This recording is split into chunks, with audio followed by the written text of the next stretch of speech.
അസ്സലാമു അലൈക്കും വറഹ്മത്തുള്ളാഹി. നമ്മളെ നിയാഫിൻ്റെ മരണ വാർത്ത അറിഞ്ഞിട്ടുണ്ടാവല്ലോ. പക്ഷെ ഞങ്ങളിപ്പോൾ ഹോസ്പിറ്റലിലാണ്, ഇവിടെ ദേർലഘട്ട ഹോസ്പിറ്റലിലുള്ളത്. പോസ്റ്റ്മോർട്ടർ ഡോക്ടർമാരോട് സംസാരിച്ചു. പോസ്റ്റ്മോർട്ടം ചെയ്ത ഡോക്ടർമാർ അത് 100% പറയുന്നത് അന്ന് രാത്രി 8:30 മണിക്ക് സമയത്ത് 8:45 സമയത്ത് ഭയങ്കരമായ ഒരു ഇടി മിന്നലുണ്ടായിരുന്നു. ആ മിന്നി റവി അടിച്ച് ശരീരത്തിൻ്റെ ബാക്ക് സൈഡ് മൊത്തം കരിഞ്ഞിട്ടാണ് കാണുന്നത്. അവർ 100% പറഞ്ഞത് ഇത് മരണം സംഭവിക്കാനുള്ള കാരണം ഈ ഇടിമിന്നൽ കൊണ്ട്, മിന്നിൻ്റെ റവി അടിച്ചത് കൊണ്ട് അയാൾക്ക് ഇത് സംഭവിച്ചതാണ് ഡോക്ടർമാർ തികച്ചും ഉറപ്പിച്ച് പറയുന്നുണ്ട്. ഇനി അതിൻ്റെ പൂർണ്ണമായ റിപ്പോർട്ട് 15 ദിവസം കൊണ്ട് റിപ്പോർട്ട് വരും. ഈ മരണം സംഭവിക്കാനുള്ള മെയിൻ കാരണം അത് തന്നെയാണെന്ന് ഡോക്ടർമാർ ഉറച്ച് പറയുന്നതാണ് ഇപ്പോൾ കിട്ടിയ വിവരം. ഓക്കെ, എല്ലാവരും മഗ്ഫിറത്തിന് വേണ്ടി ദ്വാരക്കുക. ഒരു ഷഹീദിൻ്റെ കൂലിയാണ് കിട്ടിയത്. അള്ളാഹു ഖബർ വെളിച്ചമാക്കട്ടെ. എല്ലാവരും പ്രത്യേകമായി ദ്വാരക്കും. അസ്സലാമു അലൈക്കും വറഹ്മത്തുള്ളാഹി വബറകാതുഹു. നിയാഫിൻ്റെ മരണം ലോകം പറഞ്ഞേക്കാം ദാരുണ മരണമെന്ന്. പക്ഷേ പരിശുദ്ധമായ ഇസ്ലാം ഇതിനെ കാണുന്നത് മറ്റൊരു നോട്ടത്തിലാണ്. മഹത്തായ മരണമായും ഷഹീദിൻ്റെ പദവി നൽകപ്പെടുന്ന മരണവുമായിട്ടാണ് പരിശുദ്ധമായ ദീൻ കാണുന്നത്.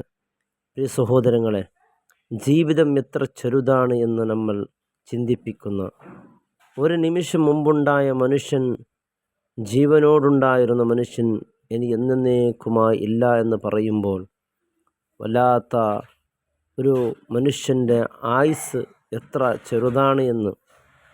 ഇത്തരത്തിലുള്ള മരണത്തെക്കുറിച്ച് വിശുദ്ധ ഹദീസിനും ഖുർആനിലുമൊക്കെ പറയുന്നത് വളരെ അത്ഭുതത്തോടു കൂടിയാണ്.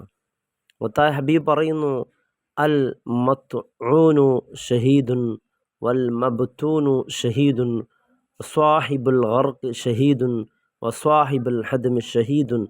അൽ മത്ഊൻ പകർച്ചവ്യാധി, ഇതിൽ മരണപ്പെട്ടവനിക്ക് ഷഹീദിൻ്റെ പ്രതിഫലമുണ്ട്.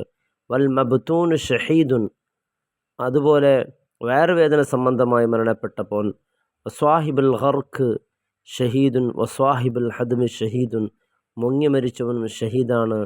തകർച്ചയിലോ പ്രകൃതി ദുരന്തത്തിലോ മരണപ്പെട്ടവൻ ഷഹീദാണ് എന്ന് ഹബീബ് സല്ലല്ലാഹു അലൈഹി വസല്ലം തങ്ങൾ പഠിപ്പിക്കുകയാണ്. ഇടിമിന്നൽ മരണപ്പെടുക എന്നുള്ളത് അത് പ്രകൃതി ദുരന്തത്തിൽപ്പെട്ട മരണമാണ്. ഇതിന് ഷഹീദിൻ്റെ പ്രതിഫലമുണ്ട്. ഒരാൾ ഷഹീദായി മരണപ്പെട്ടാൽ അവൻ്റെ എല്ലാ പാപങ്ങളും അള്ളാഹു പൊറുക്കും. ഷഹീദിന് ഖബറിൽ ചോദ്യമുണ്ടാവുകയില്ല. ഷഹീദിന് സ്വർഗത്തിൽ ഉയർന്ന സ്ഥാനം ലഭിക്കുമെന്നൊക്കെ നാം പഠിച്ചവരാണ്.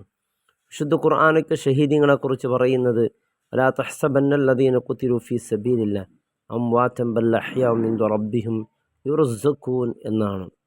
ഇമാമുകൾ പറയുന്നു, യുദ്ധത്തിൽ മരിച്ചവൻ ഷഹീദിൻ അല്ലേ, എന്നാൽ പ്രകൃതി രോഗം തുടങ്ങിയവയിൽ മരിച്ചവനും ഷഹീദുൽ ആഖിറ എന്ന് പറയുന്നുണ്ട്. ഇങ്ങനെ ഷഹീദ് 2 രീതിയിലുണ്ട്. നിയാഫിൻ്റെ മരണം, എൻ്റെ പ്രിയപ്പെട്ടവരെ, നമുക്ക് വല്ലാത്ത ദുഃഖവും സങ്കടവുമാണെങ്കിൽ അവനെ സംബന്ധിച്ചിടത്തോളം വലിയ നല്ലൊരു മരണമാണ്. ഇടിമിന്നൽ മരിച്ച നിയാസിനിക്ക് ഷഹീദിൻ്റെ പ്രതിഫലമുണ്ടെന്ന് ഹബീബ് സല്ലല്ലാഹു അലൈഹി വസല്ലം. ദാരുണമല്ല, മഹത്തായ മരണം. മിന്നലേറ്റ് മരിച്ച വിശ്വാസിയുടെ പ്രതിഫലം അത്ഭുതമാണ്. ഇടിമിന്നൽ മരണം ഷഹീദിൻ്റെ പദവി ലഭിക്കുന്നവർ പെടുമെന്ന് ഹദീസിൽ വന്നിട്ടുണ്ട്.